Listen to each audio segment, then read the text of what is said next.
Okay, this model is we customized for one of our customer. You can see here this is a small CNC model, and this you can see here the pipe is not like this regular pipes in my hands. In the video, this is a square steel tube.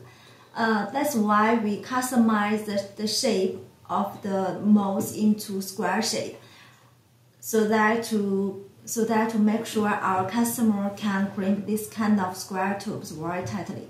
So you can see our factory can not only provide you the regular hose crimping machines, but also can customize according to your requirements. So if you need to crimp different shapes of hoses, for example, these square tubes, we also can customize for you. So please make sure you tell us the size of the hose you need to crimp, so that we can customize the suitable hose crimping machine for you.